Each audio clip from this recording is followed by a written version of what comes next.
ভাল্লুক শাবকবর্গের স্তন্যপায়ী প্রাণী। পৃথিবীতে ৮ প্রজাতির ভাল্লুক পাওয়া যায়, তবে সবচেয়ে বড় এবং আকর্ষণীয় হল মেরু ভাল্লুক। হিমশীতল বরফে আচ্ছাদিত উত্তর মেরুতে বাস করে বিশালদেহী সাদা লোমের এই প্রাণী। শুভ্র বরফে ঢাকা উত্তর মেরুর সৌন্দর্য হাজার গুণ বাড়িয়ে দিয়েছে এই মেরু ভাল্লুক। বরফের এই জনমানবহীন প্রান্তরে রাজ করছে তারা। পুরো চামড়া এবং চামড়ার নিচে পুরো চর্বি স্তরের কারণে মেরু ভাল্লুক প্রচণ্ড ঠান্ডায়ও টিকে থাকতে পারে। শীতের শুরুতে এদের চামড়ার চর্বি স্তর আরও বেড়ে যায়। চমৎকার সাঁতারু হিসেবে মেরু ভাল্লুকের সুখ্যাতি রয়েছে। অন্যান্য প্রজাতির ভাল্লুকের চেয়ে মেরু ভাল্লুকরা দেরিতে প্রজনন ক্ষমতা লাভ করে। প্রাকৃতিক পরিবেশে এদের আয়ুষ্কাল মোটামুটি 25 থেকে 30 বছর হয়ে থাকে। এই সময়ের মধ্যে এরা খুব অল্প সংখ্যক বাচ্চার জন্ম দেয়। দেখতে সাদা হলেও এদের গায়ের রং মূলত কালো। সাদা লোমের নিচে কালো লোম রয়েছে।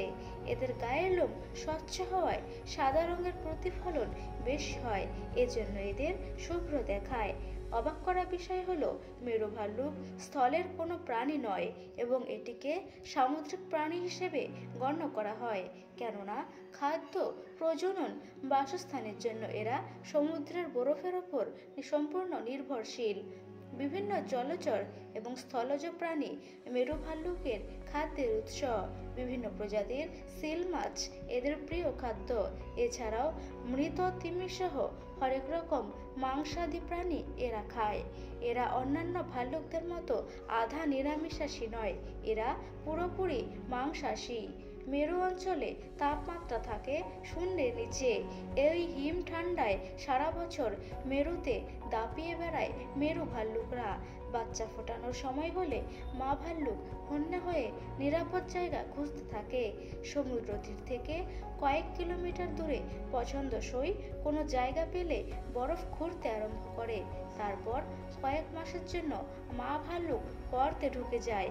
সেখানে কয়েকদিনের মধ্যে জন্ম নেয় 2টি বাচ্চা। পৃথিবীতে 25 থেকে 30 হাজার মেরু ভাল্লুক আছে। সবচেয়ে বেশি দেখা যায় পূর্ব গ্রিনল্যান্ডে। অবৈধ শিকারের কারণে এরা প্রায় বিলুপ্ত হয়ে যাচ্ছিল। 1970 সালে আইন করে এদের শিকার করা সম্পূর্ণ নিষিদ্ধ করা হয়।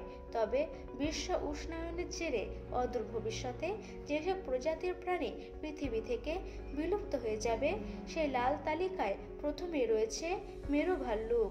বিজ্ঞানীরা জানিয়েছেন, গরমের জেরে সামুদ্রিক বরফ গলে যাচ্ছে দ্রুত হারে। ফলে মেরু ভাল্লুকদের বাঁচার আশা ক্ষীণ থেকে ক্ষীণতর হচ্ছে। উত্তর মেরুর বরফ গলতে শুরু করায় এদের বাসস্থান, প্রজনন স্থান এবং শিকার করার ক্ষেত্র প্রতিনিয়ত ঝুঁকির মুখে পড়ছে। মেরু ভাল্লুকরা তাদের মাত্র 2% শিকারে সফল হয়। শিকারের পরিধি কমতে থাকায় শিকার ধরা আরও কঠিন হয়ে পড়ছে।